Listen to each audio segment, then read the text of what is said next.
Hey, hey, welcome, welcome. Let's get right down to business. You want to know what the ideal, most lucrative niche market is for you. And there is a reason why I continue to use the end of that sentence, for you, because I think that the big mistake everyone's making when they're choosing their niche is they're going out and saying, well, which one's going to make me the most money? Technically, which one is my friend doing? Well, where should I farm where you think they will respond the best? And it's not about that. Like, if you're in this for just like a year or two, sure, pick a geographic area and just randomly farm it. But the secret to your never-ending success is getting to know your audience better than they know themselves. And I know that sounds kind of, well, one, obvious, but two, also kind of not what you have heard in real estate, but it's not. And a very few real estate professionals spend the time to really get to know their audience. And so the purpose of identifying a niche is so that you can actually take the time necessary to get to know your audience to the degree that you know them better than they know themselves. Therefore, posting is no big deal. Now, research isn't sexy, and nobody likes to talk about research. It's not up there in the big headlines on, let's take a course about research, but it is essential. So, what kind of things are you looking for? I put together this worksheet and I just kind of want to talk through it. You really need to get to know your audience, like who they are, what their age range is, what their, a lot of these questions, you're going to be like, what? But this is so important practically to get to know yourself as much as you're getting to know your client, because your ideal niche market that's going to make you the most money is the one that you're going to resonate with the most. It's going to be the one that you connect with easily, the one that you easily identify with. It doesn't mean that if you were a military brat, you're going to just default to helping military people. However, if you were someone that traveled and changed locations of where you lived every 2 to 3 years, you will know exactly what their challenges are. So yeah, sure, that should become your niche if you want it to be. So I'm just going to go through and talk about this. So I labeled this Dream Client Worksheet. And this is right here in a PDF download down below. You can download this and work on it. But basically, I think it's important that we identify our niche initially by asking questions about ourselves. For example, question 4, what are you passionate about in life? For just a second, let's focus on you. What are your passions in life? What gets you fired up? What do you love talking about? I always ask agents sometimes when they're like, I don't know what to pick. I say, what can you talk about all night long on a Saturday night and just never shut up about? That's something that gets you fired up. And what are your interests? And then, from that, you basically will kind of help figure out what is the kind of person that you resonate with. Maybe you look back, if you're established and seasoned agent, you look back and you say, okay, in the 5 years that I've been doing business, let's put all of my clients into categories and see what kind of people were they. What relationship status did the clients that I've already helped have? What education did they have? What kind of person did I gravitate to, or do I gravitate to?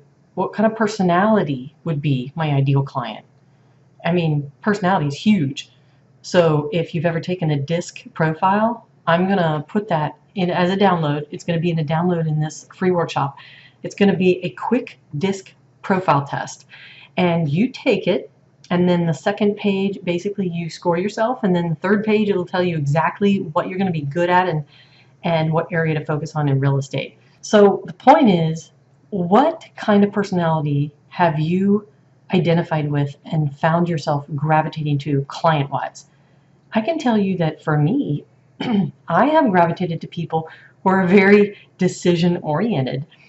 I don't tend to mesh well with people who, even when counseled properly, and I counsel very good, even when counseled properly, they just don't really know what they want. They really shouldn't be looking for a home. And it gets to that point where I'm like, I don't think you're ready to buy. I don't even think you should be looking for a home. You just literally don't know what you want. Now, maybe someone who is an S personality would work better with them. In fact, I know that for sure. My partner would. She would just stay with them, walk them through. I mean, there's a point where my walkthrough, I've asked all the proper questions. I've given them lots of time. I empathize with them. But the thing is, what personality do you find yourself gravitating to? What are the values of your ideal client? I say that because, you are going to want to work with people with, I would say, at least somewhat similar values. It doesn't mean you're discriminating. It doesn't mean you're being judgmental. It just means that you will find yourself gravitating to people with a range around the values that you have. What are their hobbies, leisure activities? So, for example, if you want to specialize in waterfront, do you have a boat? Are you on the water? Well, if not, then you probably love water. You absolutely must love it, because why else would you pick it? Because you're not going to pick something that you just can't stand. Like, if you want to specialize in waterfront, but basically you can't stand the smell of water, nor can you stand, the boat situation and how you always have to pay to have it docked somewhere. I mean, like, if you're not into that, how are you going to market it properly? So it is important what you're into. I suggest going out and actually getting a Google photo and just kind of plugging something in so you can almost imagine, like, and even name your person. Who is your ideal client? When I say that, like, your niche market is a group of people, and they don't have to be all in the same geographic area. It could be that within a couple zip codes, your niche market is a type of person. So I'm not putting zip code requirements on this.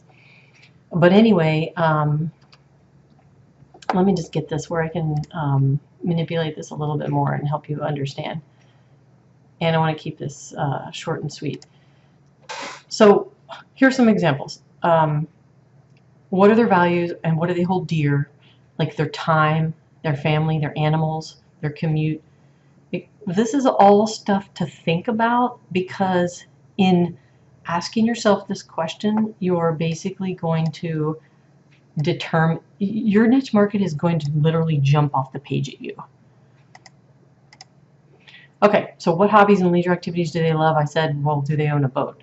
Do they love golf, art, fishing, boat? What are your hobbies? First thing I would say is, what are your hobbies? Just write it down. It's not like you have to have something in common with everyone that you help, but write down what your hobbies are. And then maybe reflect on the people that you have helped and say, well, have they had the similar hobbies? I can tell you, when I first started real estate in 2002, for some reason, literally for the first 5 years, I helped almost everyone I helped had children under 5. Is it a coincidence? I just gravitated to everyone who happened to have young children in strollers because I had young children in strollers. And then when I got divorced, I couldn't take buyers around every single weekend. I didn't have a babysitter. I was like, the husband babysitter was gone. And I said to myself, well, I have to switch to sellers. I have to switch to sellers. Then I can just market their properties. I should be doing sellers anyway. Why am I not doing sellers? And so I made a decision. I was going to start helping. I literally made a decision that I was going to change my niche market to doing listings. And I was going to help people that had colonials. And sure enough, I listed colonials everywhere I went. And I just all of a sudden stopped showing homes. It was like, how did that happen? I decided who my niche market was going to be. And then I began to market to those people. I started doing more listing plans and marketing to sellers and in particular areas. And I did community videos. And then they called me because I was basically promoting the community in videos, and no one was doing that. So what other related traits, conflicts in life, pain points is your ideal client, or let's say the people you've helped up until now, or yourself. What conflicts have you had in your life? I like to say to people, write down the darkest moments in your life. And that's not fun, but by doing that, you will realize all the amazing challenges that you have overcome. And those same conflicts and challenges are things that your clients are going through while they're looking to buy and sell their home. You know, these people have lives. It's not just let me sell their home. So in essence, what you've been through is something that you can relate to other people going through. So how easy is it going to be for you to blog about that once a week? You know, how challenging it is to go through a divorce while looking for a home, like single moms with children being able to afford, you know, to move out and buy a home, and what are all the challenges in that, and how can you help them, and how can you post about how buying a home can be easy if you're a single income buyer, and let me show you the ways. I mean, this is actually not difficult when you identify all these things, but it might take you a week to go through this list. So where are your dream clients? Maybe you have no idea and you just got licensed. Well, let's say you answered all the questions up until now and you have a kind of an idea. Go to Facebook groups. Did you know that there are over 620, more probably today, Facebook groups out there? Like 620 million. And email lists. I used to buy foreclosure, short sale, bankruptcy, and divorce email lists from someplace out of California online. I would purchase for cents on the, so many cents per name of people who were delinquent, and you were able to purchase that list, and then I would just mail them. I would literally get 5 listings for every like 1,000 letters I mailed. Meetup.com. Okay, this is not for all dating guys. Meetup.com. There's so many meetup groups. And everyone always focuses on like the investor meetup groups, but don't do that. You know, find things that you enjoy and then you go do things you enjoy and then you talk to people. Organizations, networking groups, blog sites, where do they shop for food? You know, the grocery store. I mean, what you're finding out here is where are your dream clients? Because that is where you're going to want to go to post, blog, see them in person, talk to people. You know, if you are someone who lives on the water in a particular geographic area, I'm just saying that as an example, and you decide that that's going to be your niche, then you're going to need to go to that neighborhood, whether you live there or not, and shop and buy something from the local bakery and meet the people and go talk to the businesses and you know, get your hair cut there, buy some groceries. Okay, so as a final note to that, connect with them through your own flaws, connect with them by finding similarities. Now, this is once you've identified. So the purpose of identifying things about yourself is because you are going to connect and identify with a niche market that is something relatable to you. I guarantee in the end, you might try a couple niche markets that you don't connect with at all, but you will find yourself not wanting to post, not wanting to talk to them, not wanting to go to the area. You're bored. You find every excuse in the world not to prospect to that group. You know what that tells me? You have chosen the wrong market. You've chosen the wrong niche market. You need to go back, answer questions about yourself, really write things down, ask about what clients you have helped so far, who have you connected with the most, and you need to narrow down your niche to a specific group of people and just focus on that. So what is your identity? In your client's eyes, are you a leader, an adventurer, a reporter, or a reluctant hero? Because this is going to make a difference on like what you post. So in your client's eyes, how do you want them to see you? What is your identity in your client's eyes? Because if you take the DISC personality profile, you're going to find that this kind of matches up. If you are a D, you tend to be a leader in your marketing efforts and messaging. If you're an I, you end up being like an adventurer. You know, you tell them every coffee shop known to man that does this and does that. And you're so like, you know, fun about it. Or are you like a reporter, kind of like a C personality?